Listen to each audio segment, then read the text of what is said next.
자, 마음챙김 확립수행 초기불교 공부. 오늘이 모르겠네요. 10주차인가요? 네. 오늘부터 아날레 스님의 책의 제 7장 공부하겠습니다. 7장은 이제 마음에 대한 마음챙김. 지난주에 느낌까지 마치고 좀 얘기를 좀 나눴고, 오늘은 마음에 대한 마음챙김, 찌따 아누파사나 사티파타나, 찌따에 대한 마음에 대한 거듭 관찰을 통한 마음챙김의 확립, 이 내용을 이제 공부하겠습니다. 오늘 내용 굉장히 재미있고요. 또 지난주에 자료는 좀 반쯤은 만들어 놨었는데, 오늘 이 자료는 좀 더 보충해 가지고 여러 가지 자료들을 좀 더 집어넣습니다. 그래서 몸에 대한 마음챙김이 세 가지, 해부적인 구조, 해부학적인 구조, 요소들, 죽음에 대한 마음챙김을 공부했고, 그 다음에 느낌에 대한 거 공부했고, 오늘 잘하면 마음에 대한 것이 마무리가 되거나 또는 뭐 조금 더 갈 수도 있고요. 한번 공부하는 데까지 해보겠습니다. 7장이니까 책으로는 지금 205페이지부터 206페이지부터 나와 있습니다.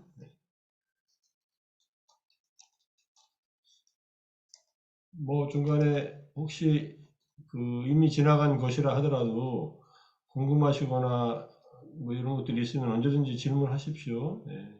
이런 자리에서는 좀 자유롭게 공부하는 그런 것들이 더 중요하니까, 잘 이해가 안 가거나 이런 것들이 있으면 언제라도 좋습니다. 네, 질문은 항상 열려 있으니까 질문을 하실 분들은 항상 질문을 하십시오. 그냥 마이크 켜시고. 자, 그러면은 이제 들어가겠습니다.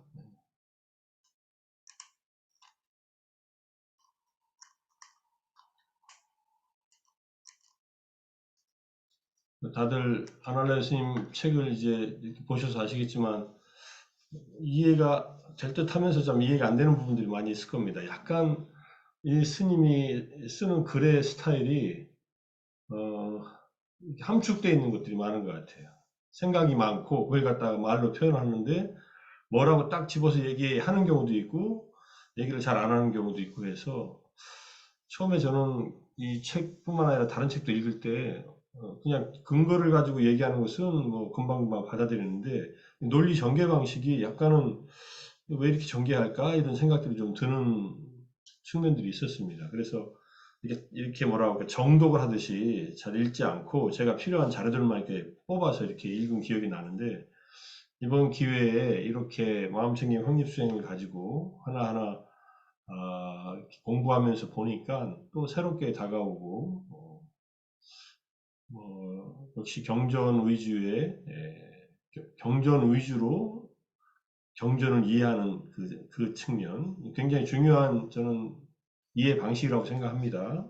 지금 우리나라에 번역되어 있는 초기 경전들은 이제 초기불전연구원이나 한국빨리송전협회나 주석서에 많이 이렇게 기본적으로 근거하고 있기 때문에 뭐 그것도 충분히 우리가 경전을 이해하는 하나의 중요한 방식이라고 생각을 하고, 주석 전통이라는 것은 가장 그 경전을 이해하는 데 가장 기본적인 자료라고 하는 생각을 하는데, 그것이 유일한 자료냐 하면은 그것보다는 저는 또 경전 자체가 4분이카야 또는 5분이카야 또는 거기다 율장까지 있지 않습니까? 경과 율. 전 초기 경전에서는 담마와 위나야, 법과 율이라고 한, 그 담마 안에는 그 경전과 아비담마까지 포함된다고 물론 하지만은, 아비담마가 약간 후대에 성립된 그런 논서라고 한다면은 적어도 경전 내에서 다양하게 언급되고 있는 가르침들, 그다음에 율장의 가르침들이 가장 초기 불교의 어떤 모습이다라고 생각을 하고, 그 안에서 어떤 종합적인 논거를 찾는다는 것, 근거를 찾는다는 것은 굉장히 중요한 태도로 보고 있고요. 그런 입장에서 아날라이 스님은 그런 스리랑카의 그 교학의 전통을 잘 계승하고 있다 이렇게 보입니다. 물론 이분이 빨리어뿐만 아니라 산스크리트, 티베터, 한문까지 다 하시는 분이기 때문에, 또 독일에서 이 학문 전통을 함부르크 대학에서 공부했기 때문에 철저한 그 학문적 연구 방식에도 능숙한 분이고, 그거는 이제 나중에 이제 슈미트 하우징 교수가 쓴 2001년도인가 쓴 안과 밖이라고 하는 그 안으로 밖으로라고 하는 그 독일어 논문에 대한 그 영어 번역을 아날레 스님이 했는데 그 논문을 보면은 이게 지금 슈미트하우젠 교수 밑에서 훈련받았던 그 내용들이 나옵니다. 슈미트하우젠 교수는 유명하게 그 본문보다 주가 더 길게 글을 쓰는 분으로 유명하거든요.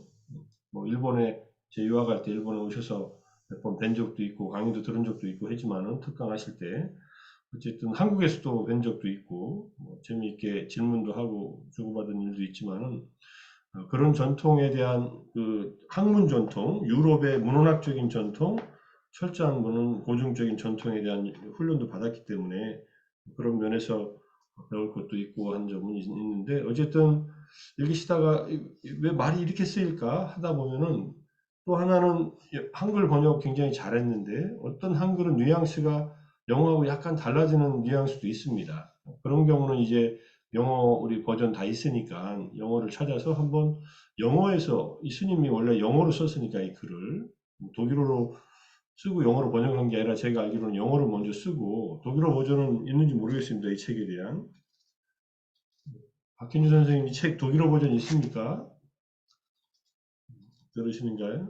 없는 것 같아요. 없습니다. 이 없지요. 네. 책은. 예. 제가 볼 때도 독일어 영어만. 버전은 안 쓰셨어요. 독일어는 아주 일부 논문만 쓰시고 책은 다 영어로 쓰시더라고요. 예, 자기 그 박사 논문은 있습니다. 박사 그, 논문은 독일어로 돼 있나요? 예, 다이렉트 프레스 그거는 독일어로 번역되어 있어요. 그렇군요. 그것도 이제 스리랑카에서 영어로 쓴 논문을 아마 독일어로 번역을 한 것 같아요. 네, 맞습니다.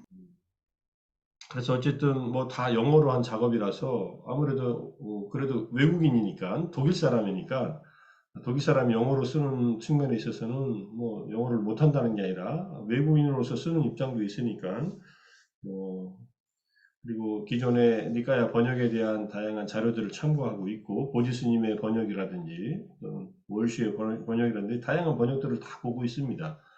그래서 그런 통합적인 나름대로 시각이 있다. 그리고 경전 내에서 근거를 찾는다. 이렇게 이해를 하시면서 저도 그래서 다시 경전 내에서 다양한 근거들을 이 책에 쓰여 있는 근거들을 다시 이 자료를 만들면서 보여드리면서 지금 이렇게 공부를 좀 심화시켜 나가려고 이렇게 생각을 하고 있습니다.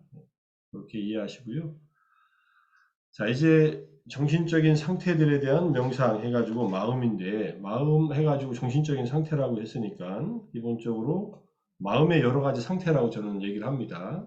마음 하면은 뭐, 우리는 선불교에서는 마음 하면은 좀 약간 신비로운 우리의 본성을 얘기한다든지, 또는 뭐, 불성이나 뭐 이런 것들을 얘기해서, 팔만대장경을 한자로 응축하면 마음 십자로 응축한다 이런 얘기하고, 마음과 부처와 중생은 셋은 차별이 없다라고 화엄경의 얘기도 있고 해서 대승불교와 뭐 초기불교도 마음을 중시하는 면은 있지만은 이 마음이라는 말에 대한 이 약간은 그 형이상학적인 배경들이 있는데 여기서 마음 상태는 그런 게 아니라 우리가 경험하는 마음의 현재 상태들이에요.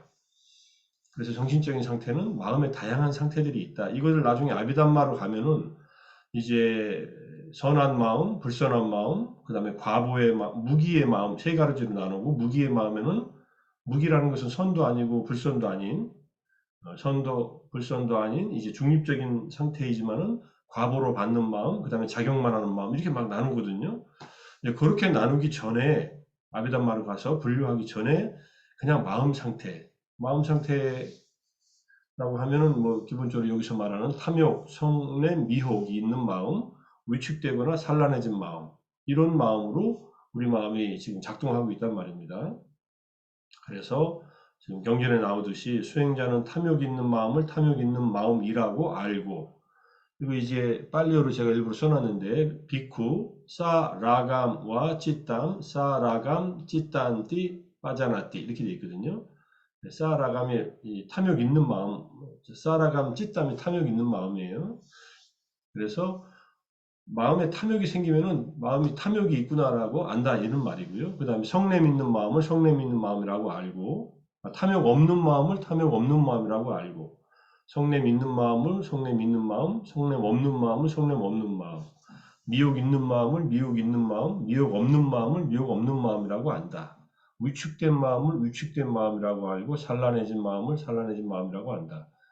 이거 어떻게 보면 너무 쉬운 일인데, 이게 이렇게 간단치 않습니다. 이 작업이. 그래서 내 마음에 욕심이 막 끌어오르면은 그 순간 욕심이 있다라고 하는 것을 포착해서 알라는 얘기고, 안 다음에 사라지면은 사라진 줄도 알라는 얘기고요. 그 다음에 분노는 마찬가지로, 분노는 갑자기 확 일어나고, 그 다음에 막 마음을 휘젓고 나서 확 사라지고 그러는데, 분노 있는 마음도 분노가 있을 때, 성냄이 있을 때 바로 알고, 사라지면 또 사라진 줄 알고, 이 성냄 없는, 이 탐진치가 있는 마음이 불선의 뿌리가 되는 마음이고요. 우리에게 해로운 마음, 탐진치가 없는 마음은 선의 뿌리가 되는 마음이에요. 그래서 이거는 굉장히 중요한 기본적인 우리 마음의 상태를 이제 가름하는 어떤 기준이 됩니다. 탐진치에 빠져 있느냐, 탐진치가 일시적으로나마 없는 상태인가. 그래서 결국은 불교 수행은 탐욕 있는 마음에서 탐욕 없는 마음, 탐진치가 있는 마음에서 탐진치가 없는 마음으로 가는 작업이다. 그 작업으로 지금 우리가 계속 마음챙김 확립수행을 하고 있다. 이렇게 이제 보셔도 됩니다. 그리고 이제 그 세 가지의 여섯 쌍이 있고, 그 다음에 위축된 마음과 산란해진 마음은 약간 좀 다르죠. 위축이라는 말은 축소된 마음이고요. 산란해진 마음은 이게 퍼진 마음이니까, 산란한 마음은 약간 미혹의 마음하고도 연결이 됩니다. 그래서 이 네 쌍의 여덟 가지 마음은 우리의 일상적인 마음과 그 마음이 앞에 세 쌍은 극복된 마음과 극복되지 않은 마음으로, 위축과 산란은 두 개 다 극복해야 되는 마음으로 이렇게 얘기를 하고 있는 겁니다. 그래서 이 수행의 요지는 마음이 어떠한가라는 질문을 가지고 지속적으로 내면을 관찰하는 것이다. 지금 이제 이 질문을 마음은 지금 어떠한가라고 질문을 던졌는데, 이렇게 질문을 바꾸면은 지금 마음은 무엇을 하고 있는가? 욕심을 내고 있나? 화를 내고 있나? 또는 어리석어서 미혹한가? 또는 이렇게 우축돼 가지고 이렇게 뭐 작아져 있는가? 아니면 산만해 가지고 흩어져 있는가? 지금 마음은 그런 상태인가? 그런 작업이 마음에서 일어나고 있는가라고 이렇게 질문을 하고 있으면은 그것들을 이제 관찰을 해서 그런 부정적인 상태에서 벗어나게끔 하라는 그런 얘기입니다. 그래서 주의를 기울이는 밖에서 일어나는 일은 부차적인 것이고, 정말로 중요한 것은 마음이 그것에 어떻게 반응하는가입니다. 그러니까 밖에서 일어나는 일은 일단 부차적인 일이다. 그리고 그 부차적인 밖에서 일어나는 일에 대해서 마음은 어떻게 반응하는가? 탐진치로 반응하는가? 무탐무진 무치로 반응하는가? 위축되지 않고 산란하지 않은 마음으로 명료하게 깨어 있고 열린 마음으로 반응하는가? 이걸 그때는 반응이라고 안 하고 대응이라고 하더라고요. 리액션하고 리스판스하고 이렇게 나눠서 설명을 하더라고요. 리액션하는 거, 반응하는 것은 그냥 화가 나는 소리를 들으면 바로 나도 화를 내는 거고, 또는 뭐 내 마음에 드는 어떤 대상이 보이면 바로 거기에 욕심이 일어나는 거고, 이게 반응한다면은 누가 나한테 뭐 기분 나쁜 소리를 하더라도 거기에 반응하지 않고 적절하게 인내하면서 그 화를 보면서 화를 내려놓고 가장 지혜롭게 대응할 수 있는 그런 마음을 기르는 것이 지금 이 마음에 대한 마음 챙김에서 이제 하는 수행이다. 그래서 우리가 늘 이 마음은 한시라도 떠나서 살 수는 없죠. 잠잘 때도 있고, 우리가 현실적으로 지금 작동하지 않는 마음인 상태인, 그걸 이제 빨리 불교에서는 바방같이 있다라고 하거든요. 존재의 지속심. 그냥 지금 눈, 귀, 코, 영은 마음이 작동하는 상태가 아니라 그것이 멈추고, 그렇지만 마음이 끊어지는 건 아니에요. 마음은 한순간도 끊어진 적이 없는 그런 흐름이라고 생각하시면 됩니다. 언제부터인가 라면 시간을 알 수 없는 과거부터 지금까지 마음은 한 찰나도 끊어진 적이 없이 이어지고 있다. 단지 그 마음에 탐진치로 물들어 있는가, 탐진치가 없는가에 따라서 마음의 빛깔이 달라진다. 이렇게 보시고, 그 다음에 우리가 표면 마음, 그러니까 지금 이 깨어있는 상태의 육군, 육경을 경험하는 육식의 마음이 작동하지 않는다 하더라도 마음은 여전히 흐르고 있다. 어떻게? 아방과 찌따의 형태로 흐르고 있다. 아방과 찌따라는 말은 이제 우리 존재를 연결시켜주는 마음의 흐름입니다.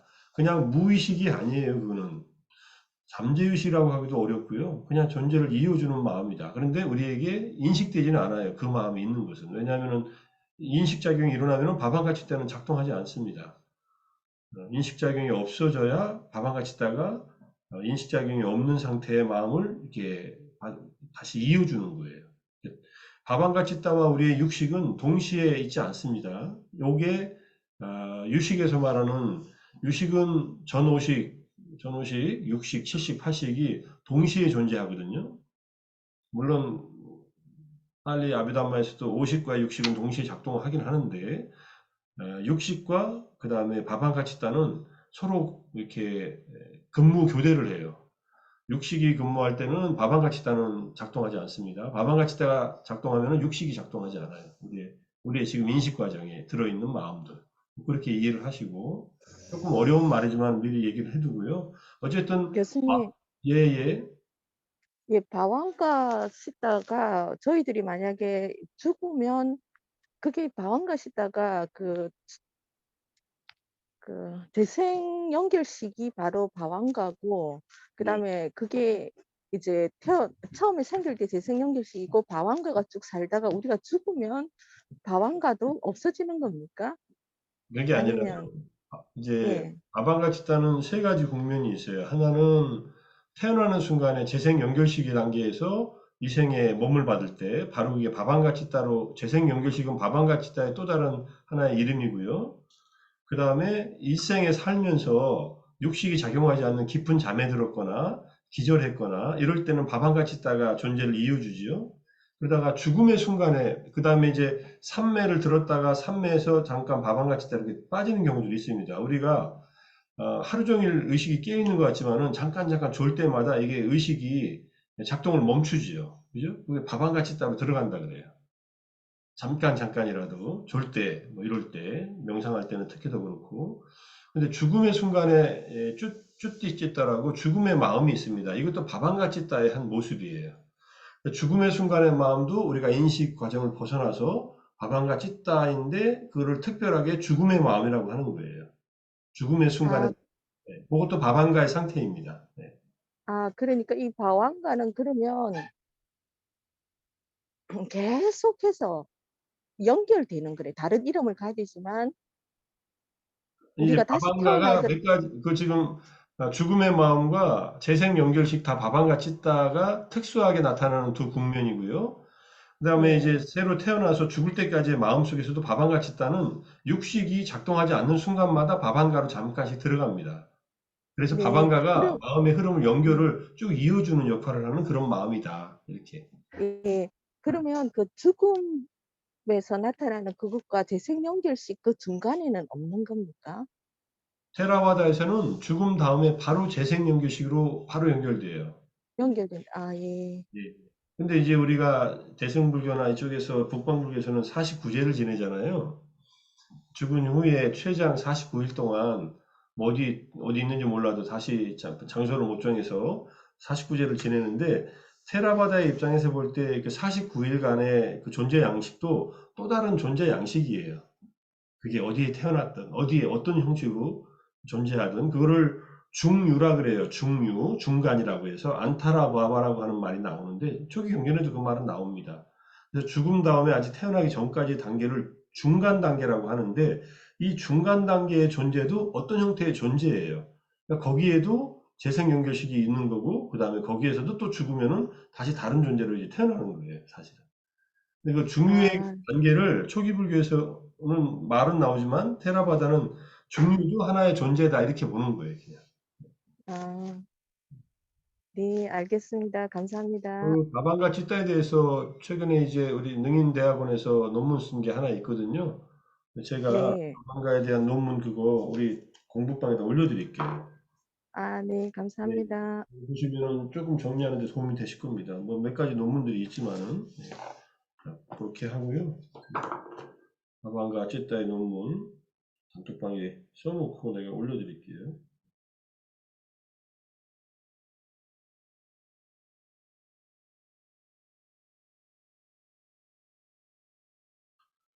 이제 이 말을 이제 드리는 이유는 적어도 인식할 수 있는 마음들은 항상 무엇이 일어나는지를 알아차리고 있어야 된다 이런 뜻입니다. 근데 지금 이제 마음 상태를 한번 질문해 보세요. 지금 내 마음은 어떤 상태인가? 탐욕이 있나? 성냄이 있나? 미혹이 있나? 위축돼 있나? 산만한가? 위축되고 산만한 마음은 자기가 알 겁니다. 위축은 이제 뭔가 두려움이나 불안이나 이런 것 때문에 마음이 많이 이렇게 그 좁아진 상태라고 그러죠. 좁아졌다는 말은 내 마음이 여유가 있어서 열려 있어서 이제 관대해진 상태하고 다른 상태고요. 산란한 것은 이제 이게 말 그대로 이제 주의력 결핍 같은 상태. 모두 제 얘기도 지금 잘 귀에 안 들어오고 마음이 해야 할 일 때문에 이것저것을 막 분산되는 그런 것이 산란한 거고 탐진치는 분명하니까 미혹이 근데 산만한 것과 많이 연결되어 있으니까는 미혹이 있다는 것은 의심이 있거나 잘못된 견해에 빠져 있거나 이것은 미혹 있는 마음이라고 합니다. 모하라는 것은 무지한 상태에 빠져 있는 거니까 무지하면은 우리가 사견이 일어나죠 여러 가지. 자, 그래서 어쨌든 마음을 이렇게 아는 것. 이 일차적으로 내 쌍의 8개의 마음 상태로서 아는 것이 신념주의 일단 주된 관심입니다. 이것을 알아야만 그 다음에 단계로 넘어가요. 여기 나타난 8개 중에서 이 5개는 탐진치와 위축과 산란은요, 5가지 덮개하고 관련이 있어요. 5가지 덮개 중에서 우리가 지금 얘기하면 5가지 덮개의 첫 번째, 욕심, 두 번째 분노, 첫 번째, 두 번째에 해당이죠. 그 다음에 세 번째가 이게 게으름과 졸음이에요. 이건 위축된 마음이에요. 네 번째가 그 다음에 들뜸과 불안은 산란해진 마음이에요. 다섯 번째 덮개 장애가 이제 우리 다음에 8장에서 공부할 거지만 다섯 번째 장애가 의심이에요. 이건 미혹한 마음이에요. 여기서 지금 제가 빨간 걸로 이렇게 탐욕, 성냄, 미혹, 위축, 산란이라고 하는 것은 기본적으로 이미 마음에서 5가지 덮개가 작동하고 있을 때 내가 그 덮개, 장애가 작동하고 있다는 것을 파악하고 있느냐 이런 뜻이에요. 파악했을 때 이것들이 사라지게 되거든요. 근데 알아도 사라지지 않는 경우도 많습니다. 자, 예컨대 화가 나요. 화가 난 것을 아는데 화가 잘 안 가라앉죠. 어떠십니까? 그래서 여기도 이제 오늘 성냄에 대한 거에 나오지만은 화가 날 때 대처하는 여러 가지 방법이 있는데 그 중에 하나가 자해의 마음을 미리미리 닦아놓는 것이다. 자해로서 마음이 이렇게 뭐라고 할까 방어가 돼 있으면은 방패막이가 돼 있으면은 화가 날 때 자해와 화는 이 상극이거든요. 그래서 화가 나는 것이 확 드러나요. 그리고 빨리 가라앉을 수 있는데 자해심이 본래 없이 화가 나면요. 화가 난 거 알아도 조절 잘 못합니다. 분노에 대해서. 분노 조절장애 같은 게 있어요, 사람들은. 근데 분노를 조절해 본 적이 없어요. 화가 나면 화를 내요. 또 막, 소리를 지르든지 뭐 주변에 막 화를 내요. 그러면 뭐 엄청난 피해를 가져오면서도 조절을 못해요, 사실은. 그러면 자기한테 굉장한 불이익을 초래하죠. 어쨌든 그 얘기는 또 나중에 가서 하기로 하고, 어쨌든 이렇게 마음을 이와 같이 아는 것이다. 그러니까 5가지 장애를 법령처에서 얘기를 하지만은 이미 마음에 대한 이 마음 챙김의 확립에서 이미 5가지 장애가 이미 대두되고 있다. 그리고 이 5가지 장애로서 탐진치와 그다음 의축과 산란이 가라앉으면은 그 다음에 삼매 상태로 들어가는 거예요. 그렇게 이해하시면 돼요. 그거는 이제 뒤에 또 4단계로 또 나오니까. 자, 그래서 탐욕, 성냄, 미혹, 탐진치가 마음의 처음 3가지 상태이다. 실제 수행 시에 이 3가지를, 3가지가 아니라 3가지를 특별히 강조하기를 제안합니다. 수행하다가 탐진치가 일어날 때마다 이것이 어떻게 일어나는가 하는 것을 분명히 알아라. 왜냐하면 얘들을 다스리는 게 우리 수행의 목적이거든요. 수행은 뭐 다른 일을 하는 게 아니라 탐진치의 힘을 약화시키고 뿌리 뽑는 게 목적이에요. 마지막 목적은. 우리 마음에 산란함이 일어날 때는 어떻게 되느냐면요. 어떤 형태의 욕망이나 탐욕과 관련돼 있거나 어느 정도의 혐오나 성냄과 관련돼 있거나 탐욕과 성냄이 없을 때 마음이 단지 한가롭게 여기저기를 노니는 것은 어리석은 미혹이 발현된 것이다. 그리고 이 미혹은 탐심과 탐욕과 성냄의 기저에 깔려 있어요. 그 말이 없어가지고 제가 넣어놨고요. 그래서 그러니까 탐욕이 있으면은 미혹이 있는 겁니다. 성냄이 있어도 미혹이 있는 거예요. 탐욕과 성냄은 동시에 같은 순간에 한꺼번에 있는 게 아니라 시차를 두고 일어나요. 욕심이 팍 일어났다가 화가 확 일어났다 이럴 수는 있어도 탐욕과 성냄이 동시에 이렇게 작동하지는 않는다 이렇게 얘기를 합니다. 그래서 이제 아비담마에서 탐욕과 관련 있는 이제 해로운 마음이 8가지 상태가 있고 성냄은 2가지고 미혹은 2가지가 있어요. 그렇게 이제 분류를 하기 시작해요. 아비담마 길라잡이 첫 장 마음의 분류에서 89가지나 121가지 마음을 분류하면서 그 얘기가 딱 나옵니다. 뭐 그런 아비담마에 대한 얘기는 여기서 꺼내지 않더라도 다 이게 연결돼 있어요. 이런 것들이 나중에 아비담마식으로 이제 정리가 되는 거예요. 아비담마는 이제 부수적인 설명들 다 빼고 핵심적인 담마들의 그 본질, 특질과 담마들의 고유한 성질 이걸 가지고 설명하기 시작한 게 아비담마니까 아비담마를 보면은 우리의 삶을 바라볼 때 이렇게 격가지들 다 걷어내고 핵심만 이렇게 딱 보게 됩니다. 뭐 그렇게 보기는 쉬운 일은 아니지만 그런 작업도 얼마든지 가능하다는 것. 자, 이런 이 3가지 탐욕과 성냄과 미혹은 3가지 세속적인 느낌과 함께 한다는 것. 세속적인 3가지 느낌은 예컨대 세속적으로 즐거운 느낌은 탐욕과 관련되고요. 세속적으로 예컨대 괴로운 느낌은 성냄과 관련되고 세속적으로 무덤덤한 중립적인 느낌은 미혹과 관련되어 있습니다. 느낌이 세속이라는 말은 사미사 우리의 육체, 눈, 귀, 코, 요, 몸 5가지 감각기관과 관련이 있는 그러한 느낌들이다. 이렇게 이해하시면 될 것 같고요.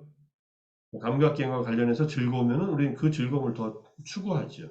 맛있는 음식 먹으면 더 먹고 싶어 하고, 좋은 소리 들으면 더 듣고 싶어 하고, 그런데 이제 맛없는 음식이거나 뭐 듣기 싫은 소리 같은 게 일어나면 이제 성냄과 관련되고, 별로 자극적이지 않으면 그냥 괜찮다라고 하는 식의 미혹이 발현되기 시작합니다. 자, 이렇게 해서 세속적인 3가지 느낌과 함께 하기 때문에 우리가 전장에서 느낌에 대한 마음 챙김에서 다뤘던 세속적인 3가지 느낌에 대한 공부가 굉장히 또 중요하게 됩니다. 느낌은 뭐 이 3가지 마음, 탐진치와 관련된 게 세속적인 3가지 느낌과 결합되어 있다면은 느낌의 차원에서 우리가 선명하게 느낌을 관찰하고 있어야만 탐진치로 느낌 다음에 탐진치의 잠재 성향이 이게 계속 생겨나는 것을 막을 수 있다. 이게 지난 시간에 말씀드린 12연기에서 외다나 느낌 다음에 가래가 발생하는 구조를 끊는 겁니다. 가래만 얘기한 것 같지만은 실제로 경전을 보면은 무명과 가래가 같이 생기고 탐진치가 생긴다고 또 이렇게 설명하는 부분도 있습니다. 느낌을 놓치지 말자. 느낌. 몸에서 일어나는 느낌이든 마음에서 일어나는 느낌이든 느낌에 압도되지 말고 느낌에 의해서 느낌 자체를 있는 그대로 수용하면서 그대로 알아차리고 느낌 다음에 탐진치로 가는 그 길목은 계속 차단한다. 이 공부에 사실은 저는 이제 윗바사나든 기본적으로 마음챙김 확립수행의 핵심은 몸의 감각이든 마음의 느낌이든 그 느낌에서 그대로 느낌을 있는 그대로 보는 것. 특히 몸에서 불편한 느낌이 일어날 때, 몸이 불편할 때, 몸이 불편한 거 우리 쭉 공부했듯이 조금만 고정된 자세로 한 30분에서 1시간만 앉아있으면 몸이 여러 가지 불편해지잖아요. 그 불편한 느낌에서 성냄과 관련시키는 마음이 일어나지 않도록 조심한다. 몸이 편하다고 해서 탐욕과 관련된 마음으로도 가지 않는다. 우리가 가만히 있으면 편안할 때가 있거든요. 그럼 계속 편안했으면 편안한 상태에서 자기가 심신의 여러 가지 경험들을 마음 챙겨 알아차리고 관찰하면 되는데 거기에 또 욕심이 일어나요.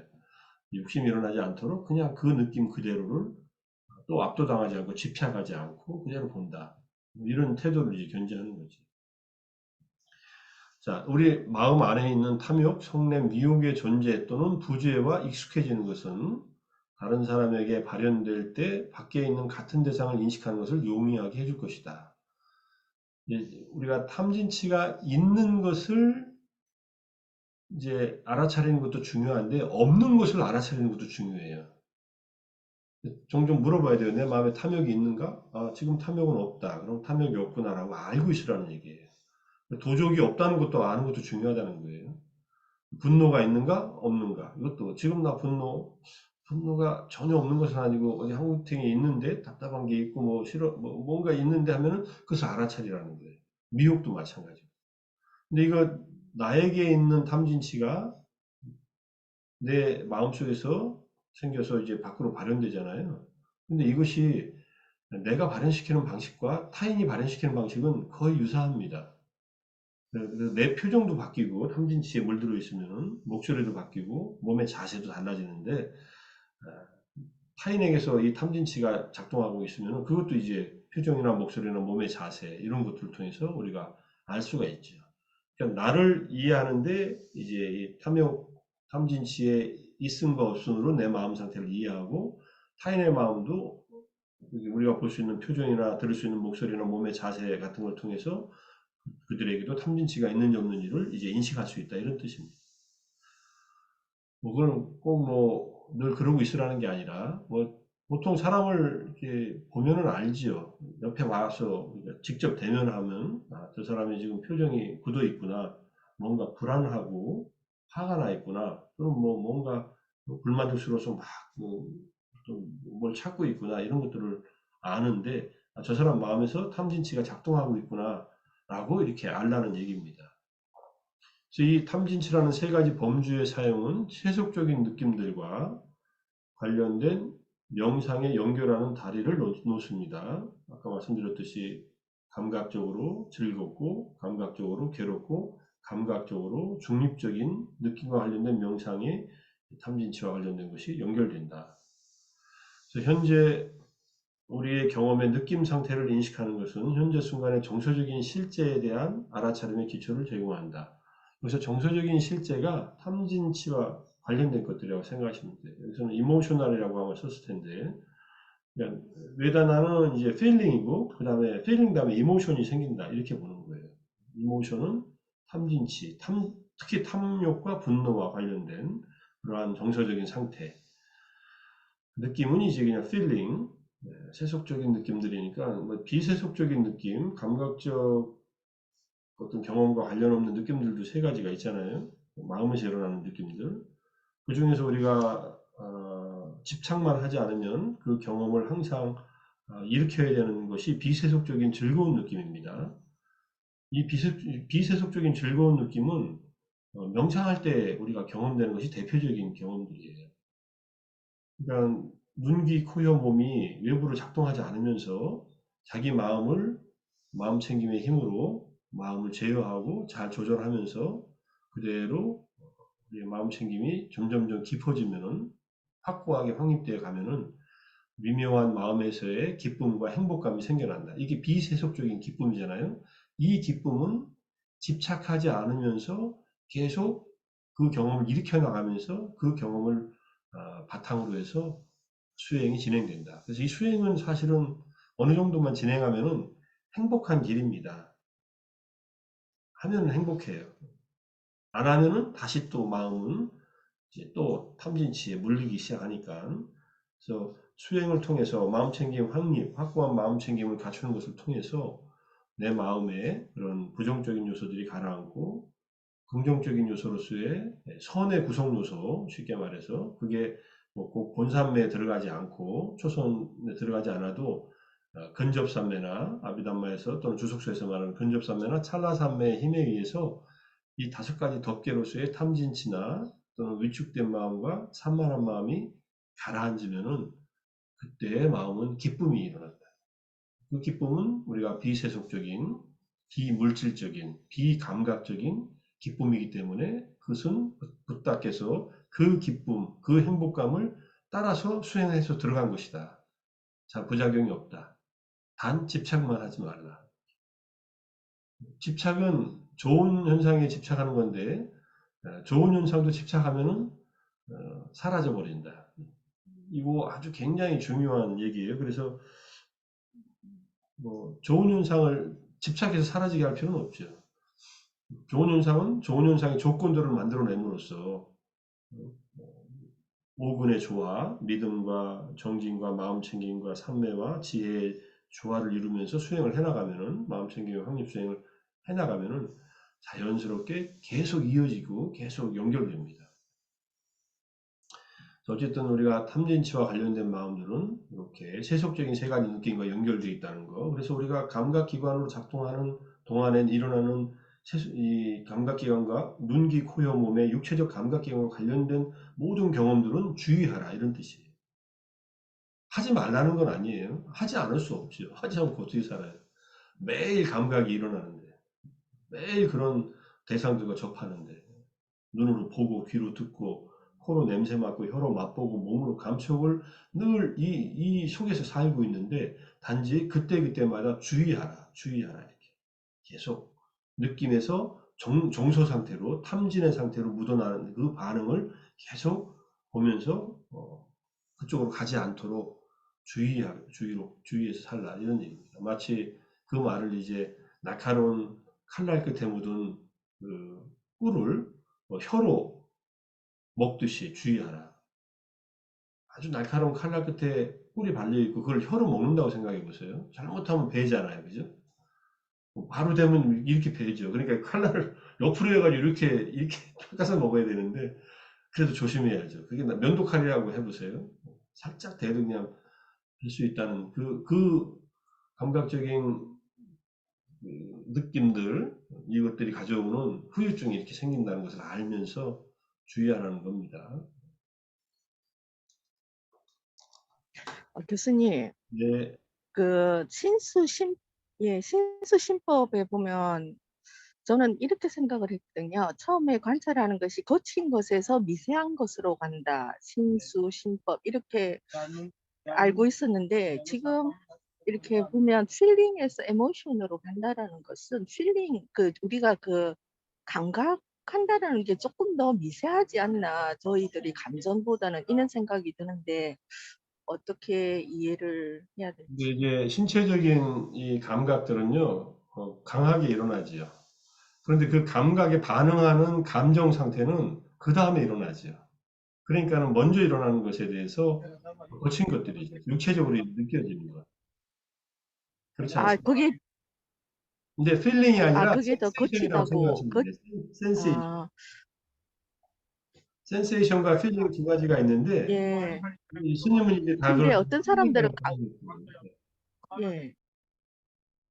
그래서 육체적으로 세속적인 세 가지 느낌, 육체적인 감각기관과 관련 있는 눈, 귀, 코, 여, 몸과 관련 있는 세 가지 느낌, 이거는 이제 주로 센세이션이에요. 감각들이에요. 근데 감각은 주로 몸에서 일어나고요. 눈으로 대상을 볼 때 일어나는 것도 있고, 귀로 소리를 들을 때도 일어나는 그 느낌들도 있죠. 이거는 보이는 대상과 들리는 소리가 촉발하는 심리적인 느낌들이 일어나죠, 사실은. 그런 것들은 바로바로 일어나지 않나요? 그 느낌에 대해서 우리는 두 번째 근데 반응을 보이는 것이 이제 감정 상태라 이런 얘기죠. 저 같은 경우는 감정은 더 거칠어서 빨리 알아차리지만 어떤 몸에서 일어나는 감각 같은 것들은 조금 힘들어 했었거든요.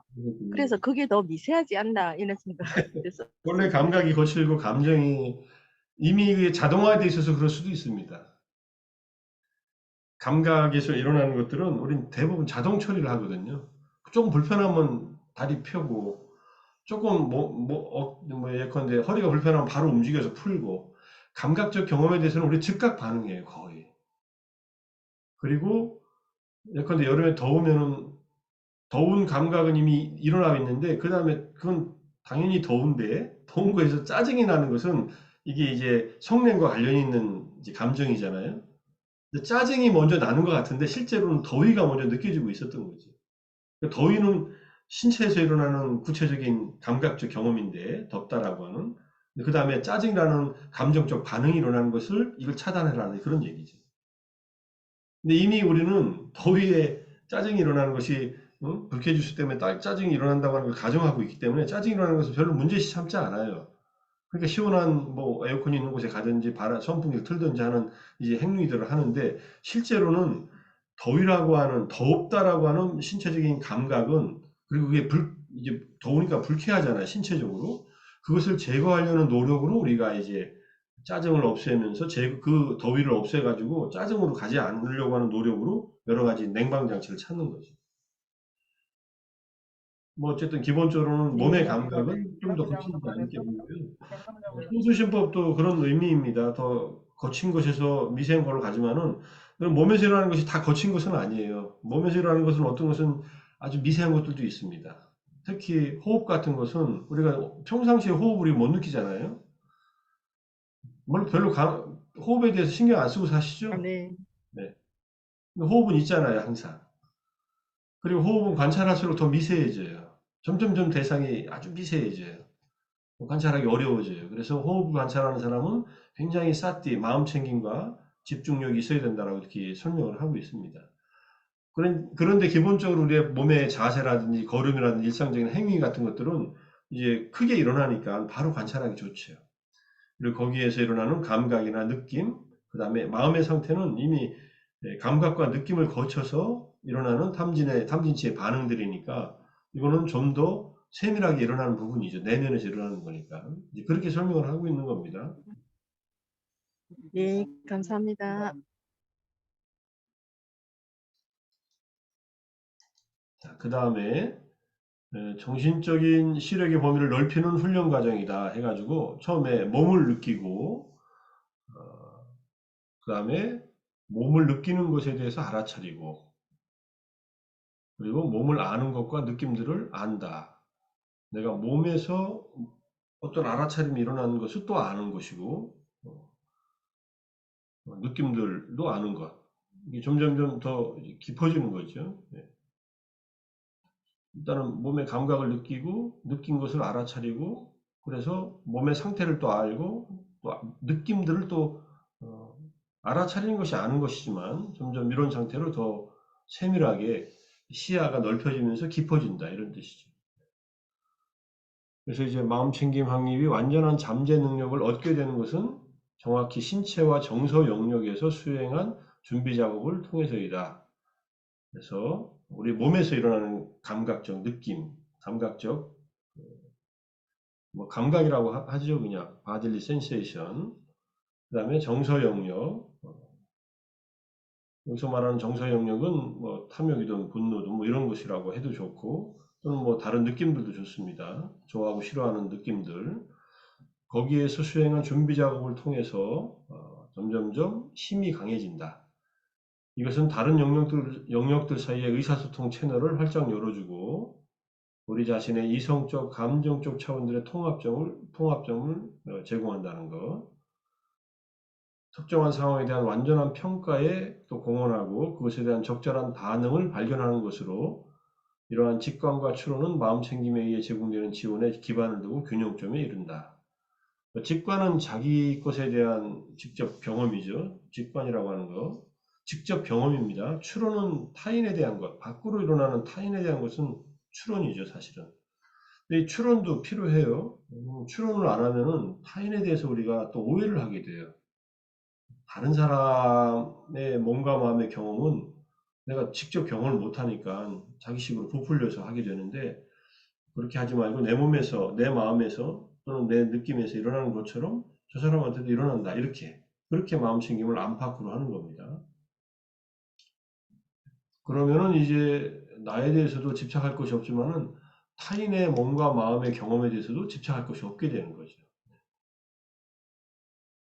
우리는 자기한테도 미혹하니까 남한테도 미혹하게 되고, 자기의 몸과 마음에 대한 경험에 대해서도 이렇게 반응이 일어나니까 타인에 대해서도 거의 뭐 동시에 반응들이 일어나는 거죠. 어쨌든 설명대로는 복잡하지만은 신체와 정서 영역 또는 이때 정서 영역은 느낌을 포함한 전체 정서 영역이고요. 이것들에 대한 수행한 것이 이제 다른 영역이라는 것은 지금 우리가 말하는 마음과 법에 대한 영역들, 법은 좀 통합적이지만은 더 그쪽으로 연결시켜준다. 이런 얘기입니다. 그래서 우리 자신 마음의 실제적인 상태를 포함시켜 주의력을 넓히는 것은 마음챙김 확립 명상에 근본적으로 중요합니다. 내가 주의를 둘 수 있는 영역이 점점 넓어지고 깊어지는 거예요. 처음에는 뭐 예컨대 피부, 살, 뼈 이것만 하고 또는 지수, 화풍, 사대만 관찰하고 죽음만 보다가 이제는 느낌으로 왔고 감각과 느낌으로 왔고 그 다음에 거기에 대한 정서적인 반응으로서 탐진치의 반응으로 왔고 계속 이렇게 확장돼가는 면도 있고요. 더 깊어지는 면도 있어요. 내면으로. 그래서 여기 보다 안으로 곧 마음으로 향한다 이렇게 되어 있는 거예요. 여기에 지금 이렇게 써놓은 것이. 안으로 마음으로 계속 향해서 자기 마음 안에서 세밀하게 일어나는 일들이 이제 포착되는 거죠.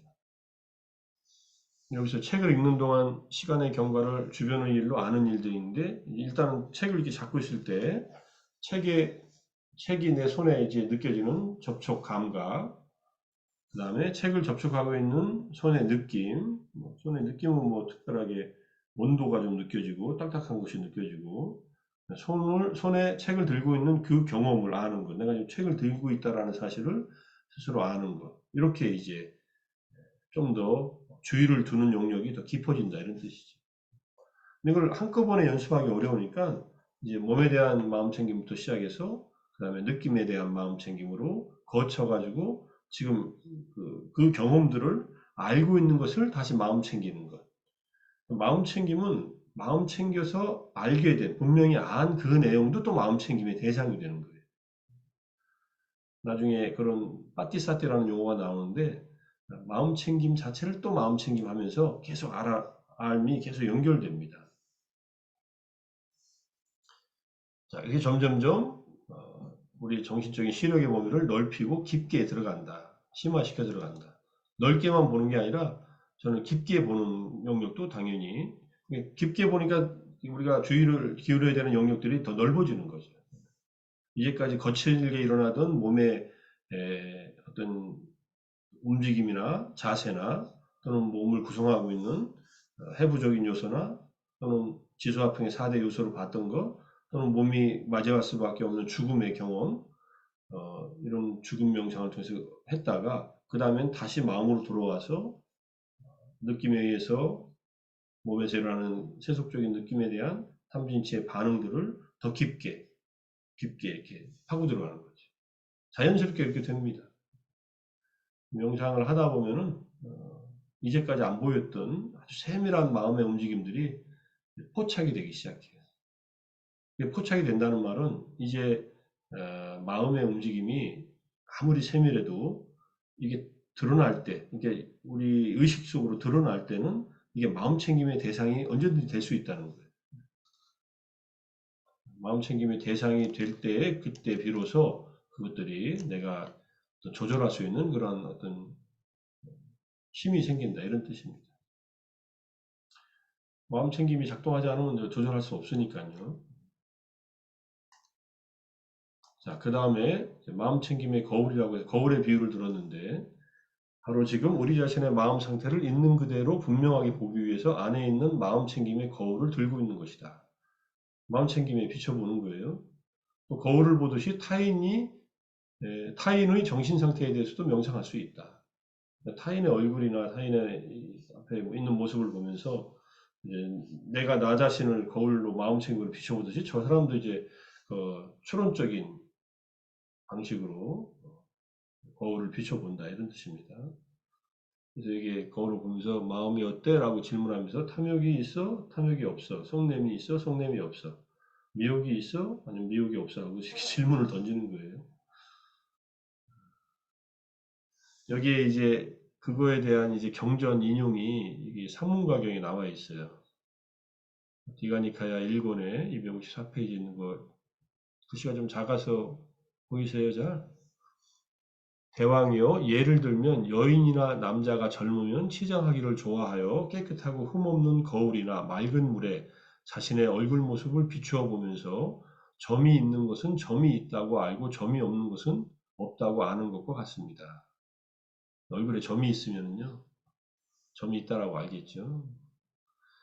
그와 마찬가지로 그는 마음이 삼매에 들고 청정하고 깨끗하고 흠이 없고 오요몬이 사라지고 부드럽고 활발하고 안정되고 흔들림이 없는 상태에 이르렀을 때 자기의 마음을 아는 것처럼 남의 마음을 아는 지혜로 마음을 향하게 하고 기울게 합니다.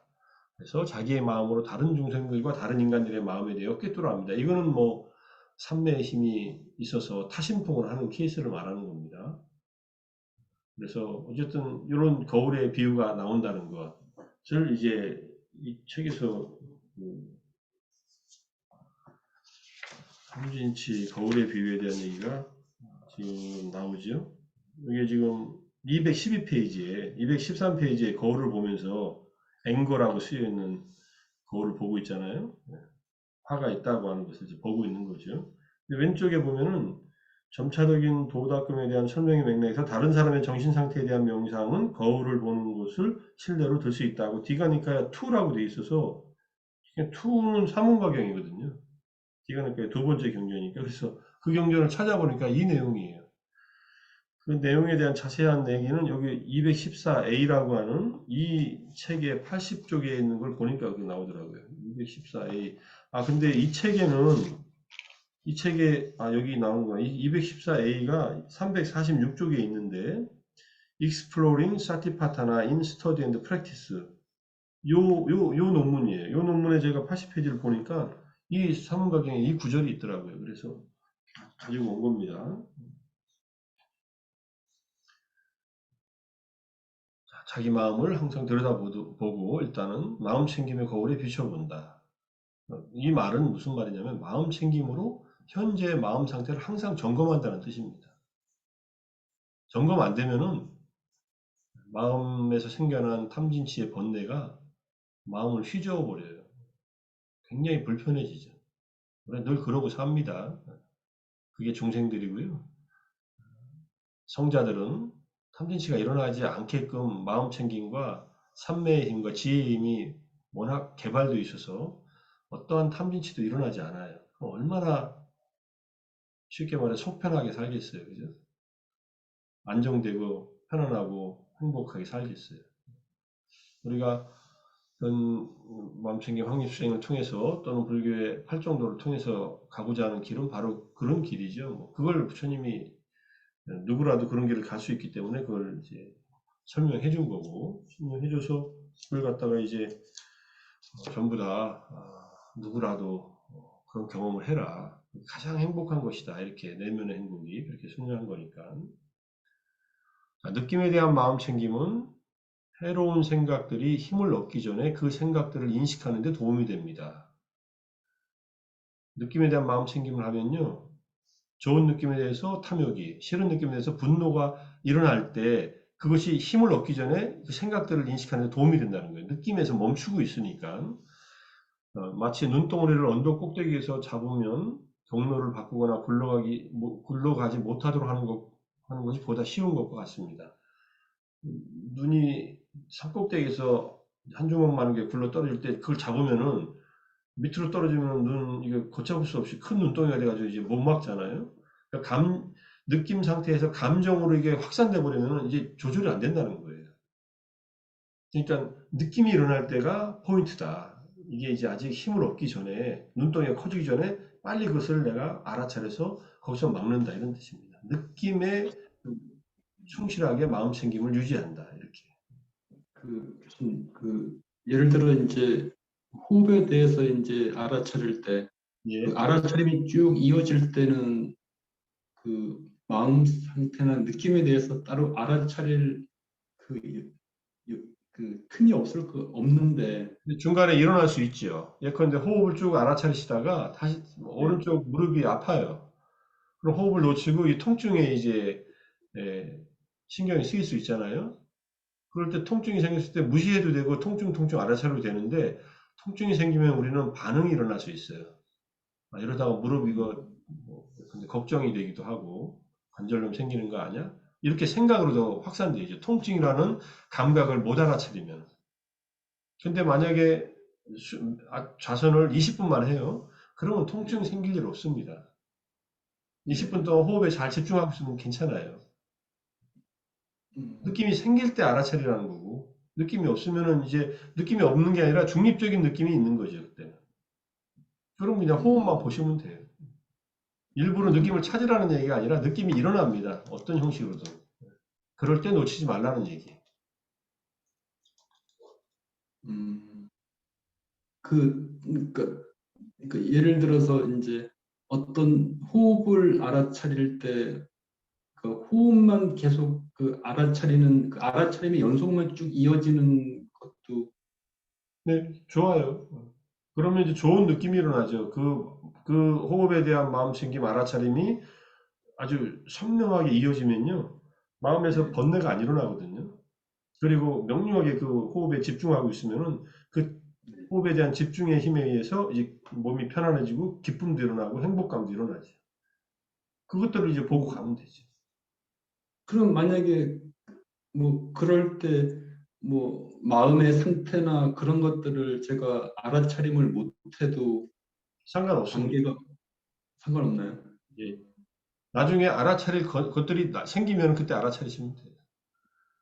물론 그렇게 네. 하시다가 예컨대 호흡을 알아차리다가 알아차리고 있으면 아는 마음이 있는 거 아니야. 알아차리고 아는 마음이. 내 마음이 지금 탐욕이 예컨대 중간에 여기 탐욕이 없나? 있나? 탐욕이 없네. 성냄도 없네. 미혹도 없네. 그럼 그 상태에 다시 호흡으로 돌아가서 또 중간에 점검하고 다시 호흡으로 돌아가면 돼요. 만약에 이 마음 챙김의 거울을 마음의 탐진치의 상태에 비추고 나서 내 마음에 탐진치가 없구나라는 것을 확인한 다음에 그냥 호흡 명상으로 다시 들어가면 되지.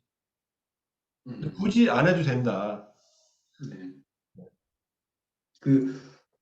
이제 그 알아차림이 이어지다가 어느 순간 내가 알아차리고 있었구나라고 딱 이렇게 내 마음을 알았을 때 다시 알아차림이 잘 되는 상태로 돌아가기가 참 어려운데 아니요, 그거는 그렇지 않고요. 실제로는 제대로 알아차리고 있으면요, 그게 쭉 이어져요. 근데 알아차림을 벗어났다가 다시 알아차림을 하려면 좀 어렵죠. 네, 그렇지만 네, 계속 알아차리고 있는 상태는 유지가 돼야 돼요. 네, 뭐 호흡을 보다가 다시 이제 대상을 마음으로 가져와요. 마음을 봤어요. 마음을 보고 있으면은 마음을 보고 있는 이 마음 챙김 알아차림이 있으면 다시 호흡으로 갈 때는 그게 그대로 연결되죠. 네, 네, 딴 일을 한 게 아니니까. 네, 대상만 네, 바뀐 거지, 마음 챙김, 알아차림, 분명한 알미 작동하고 있었으니까 전혀 네, 흐트러지지 않습니다. 네, 네, 알겠습니다. 예. 자, 그리고 우리 오염원, 탐진치의 존재를 정직하고 분명하게 인식할 필요가 있다. 이런 잠재 능력, 즉 느낌을 초기 단계에서 인식하는 것을 활성화시키는 것은 느낌이 일어날 때 초기 단계에서 딱 포착하는 겁니다. 우리 자신의 단점을 보려는 의지를 필요로 합니다. 인내심을 가지고 우리 자신의 기준에 따라 살지 못하는 것을 인식하는 중요성에 관한 주제입니다. 내가 기준은 높은데 그렇게 못 살잖아요. 나 탐진치 정말 싫어서 성내지 않고 살고 싶은데 화가 나잖아요. 그걸 이제 그대로 보는 거예요. 화가 나는 상태를. 자신의 단점을 보는 불쾌감을 피하기 위한 수단으로 자기 기만은 마음챙김 확립 명상 수행의 전체적인 진보의 취지와 정반대가 된다. 자기 기만은 지금 마음이 화가 나 있는데 화는 아무것도 아니야. 화는 뭐 별 문제가 안 돼. 실제로는 화가 나서 힘든데도 이렇게 하지 말라는 거예요. 그냥 여기서 단점이라고 한 이 말들은 예컨대 오염원에 이렇게 오염된 마음 상태를 말합니다. 그것 때문에 내가 불편하잖아요. 그 상태는 그대로 정직하게 인정하고서 분노가 있으면 분노 이렇게 알아차리고 분노를 일으킨 대상을 쫓아서 가는 게 아니라 분노가 있음을 알아차린다. 이런 얘기예요. 그렇게 들어갈 때 이게 우리 마음에 탐진치가 있는 것을 분명하게 알게 되고 그 다음에 탐진치에서 벗어날 수 있는 길이 열리는데 기만을 해서 내가 지금 분노도 있는데 괜찮아 해서 괜찮아지면 괜찮은데 괜찮아지지 않지요. 그런 식으로 기만하지 말라. 성철 큰 스님께서 불기자심이라는 가르침을 많이 주셨대요. 자기 마음을 속이지 말라. 우리는 자기 마음을 이렇게 속일 수 있는 또 속이고자 하는 그런 욕구들이 있어요. 근데 마음이 아직 부족하면 부족한 대로 인정해라. 아직 극복하지 못한 번뇌가 오염원이 남아있으면 남아있다는 것을 인정해야 대처할 수 있다. 이런 뜻입니다. 그래야 느낌을 초기 단계에서 인식하는 그쪽으로 더 주의를 기울이게 되고 정서적인 탐진치의 반응이 일어나는 것을 차단할 수 있는 힘들이 생기는데 있는데도 무시하고 괜찮아 뭐 결국은 없어질 거야 이런 식으로 하면은요 잘 안 없어져요. 잘 안 없어지는 게 아니라 더 득세를 하죠 사실. 그런 의미로 얘기를 한 거라고 이해할 수 있을 것 같습니다. 자 여기까지 하고요. 조금 쉬었다 할까요? 1시간 지났으니까 10분만 쉬었다가 다시 시작했습니다. 네. 네.